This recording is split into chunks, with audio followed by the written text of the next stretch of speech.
السلام عليكم ورحمة الله تعالى وبركاته. مرحبا بكم متابعي قناة مرشدي التربوية في درس جديد يتعلق بقياس الأطوال الساء المتر، الصفحة رقم 26 من كتاب فضاء الرياضيات الخاص بالمستوى الثالث ابتدائي. نبدأ على بركة الله بأكتشف وأتمرن. السؤال الأول مطلوب منا أستعمل المسطرة المدرجة وأملأ بما يناسب.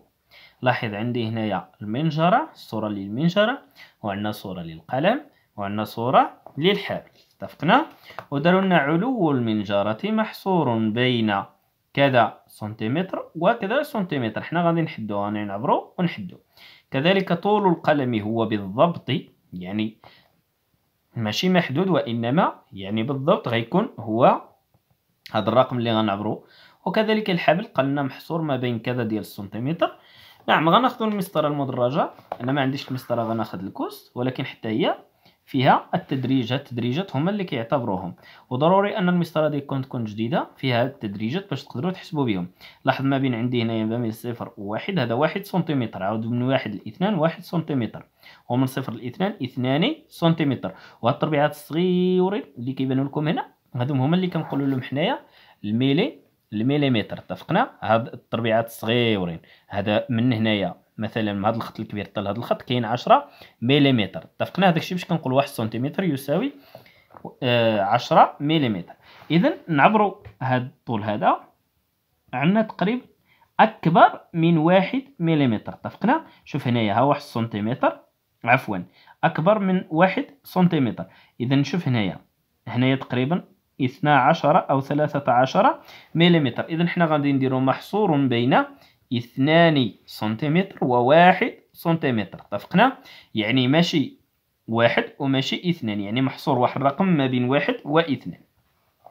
اتفقنا؟ دابا غنعبرو الطول ديال القلم الرصاص بالضبط. نعم شوف الخط أنا فين حطيتو بالضبط هنايا، وغادي نجي لهنايا ونديرو بحال واحد الإسقاط. إذا هنايا عندي الرقم 6 سنتيمتر. إذا الطول ديال القلم هو 6 سنتيمتر. مزيان. دابا غنعبرو الطول ديال الحبل بنفس الطريقة اللي عبرنا القلم والمنجرة. لاحظ معايا عندنا 10 فاصلة شي حاجة فاصلة 3 مليمتر. إذا غادي نديرو طول الحبل محصور ما بين 11 سنتيمتر و 10 سنتيمتر. اتفقنا؟ إذا ماشي 10 قد 10 وما فايتش 11، إذا هو واحد الرقم في الوسط ديال هاد الأعداد هادو. مزيان. يلا نمشيو للتمرين الثاني وركز معايا عاود. وبينوا القياسات 1 سنتيمتر 1 ديسيمتر و5 مليمتر على المسطرة باستعمال أصابعي، وألون كل واحد منها بلون مغاير كما في المثال. لاحظ معايا هما المثال اللي عطاونا المثال ديال 2 سنتيمتر. اتفقنا؟ ها سنتيمتر وها سنتيمتر، إذا 2 من هنا لواحد 2 ياك. حنا مطلوب منا أننا نديرو هاد المقاسات 1 سنتيمتر و1 ديسيمتر و5 المليمتر. وهنايا خصنا نجيبو واحد الجدول ديال التحويلات هو اللي غيساعدنا.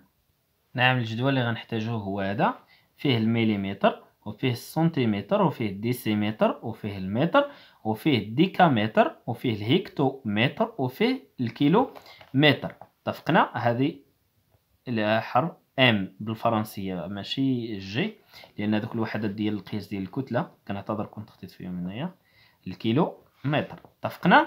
اذا هنايا عندنا 1 سنتيمتر. السنتيمتر هو هذا، ها هو 1، وعندنا 1 ديكامتر.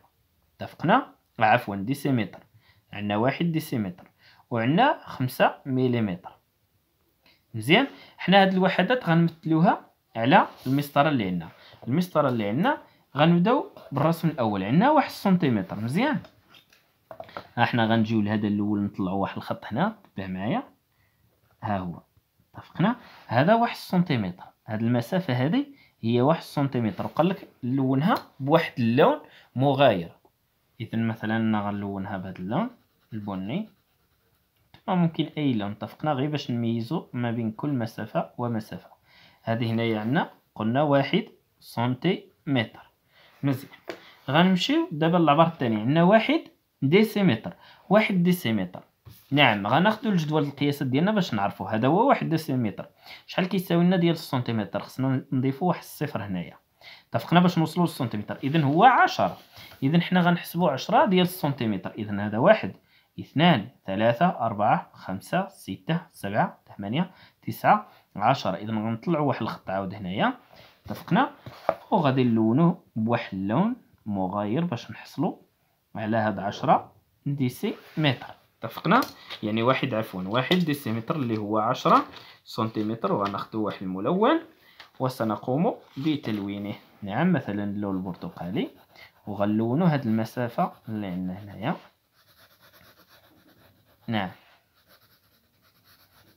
إذن هذه مسافة ديال 1 ديسيمتر. هذا 1 ديسيمتر. الآن بقالنا 5 مليمتر.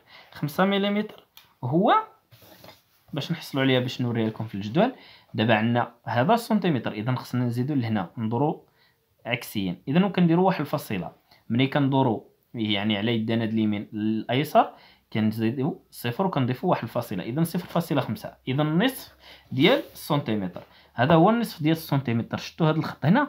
شفتوا هذا الخط الكبير ياك؟ وهنايا واحد الخط صغير غير النص ديالو، وكاينين واحد 3 الخطوط او 4 في الوسط ياك. هذا هو نصف سنتيمتر اللي هو 5 ملم. اذا ها هو هاد المسافه هذه هي 5 ملم. غنطلعوا عاود واحد الخط وغنكتبوا هنايا 5 ملم، وغنلونوها حتى هي بواحد اللون اخر غير الالوان التي قمنا بتلوينها. نعم، بهذا الشكل. مزيان. هذا هو الاجابه على التمرين الثاني ديالنا.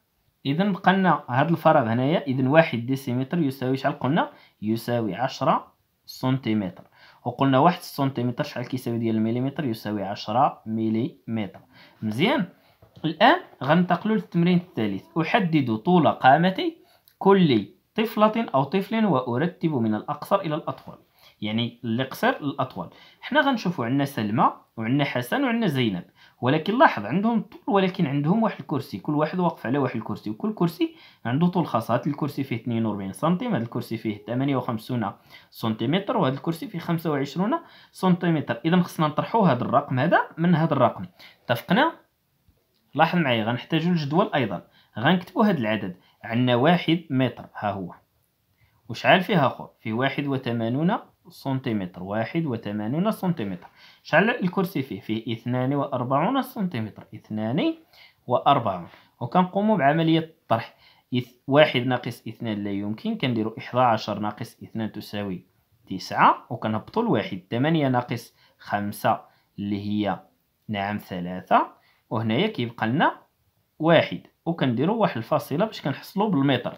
إذن 1.39 سنتيمتر. إذن الطول ديال سلمى هو متر وندير متر و39 سنتيمتر. مزيان. بنفس الطريقة غنحسبوا الأعداد الأخرى. عندنا الطول ديال الحسن 2 متر ياك، والطول ديال الكرسي هو 58 سنتيمتر. باش نحولوا 2 متر للسنتيمتر خصنا نضيفوا صفرين، وكنقوموا بعملية الطرح أيضا. 10 ناقص 8 كيبقى لنا 2، كنهبطوا الواحد.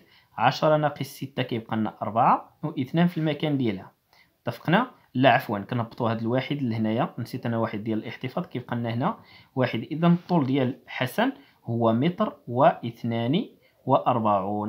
اذا هنا 1 متر و42 سنتيمتر. واضح؟ وبنفس الطريقة غناخدوها وغنحصلوا على الطول ديال زينب اللي هو 1 متر و37 سنتيمتر، بنفس الطريقة اللي درنا في الجدول. اتفقنا. دابا غنشوفوا شكون الأقصر. قال لك أرتب من الأقصر إلى الأطول. نعم، شكون فيهم الأقصر؟ عندنا متر و37، متر و42، متر و39. إذا زينب هي الأقصر. إذا غادي نديرو متر، 1 متر نعم و37 سنتيمتر، أصغر من سلمى اللي عندها متر و39 سنتيمتر، وأصغر من حسن اللي عنده فيه الطول ديالو 1 متر و42 سنتيمتر. وبهذا نكون قد وصلنا لنهاية هذا الدرس. أتمنى أن تكونوا قد استفدتم معنا، ولا تنسوا متابعة قناتنا لتتوصلوا إن شاء الله بالدروس المقبلة وبالحصص المقبلة، وإلى اللقاء.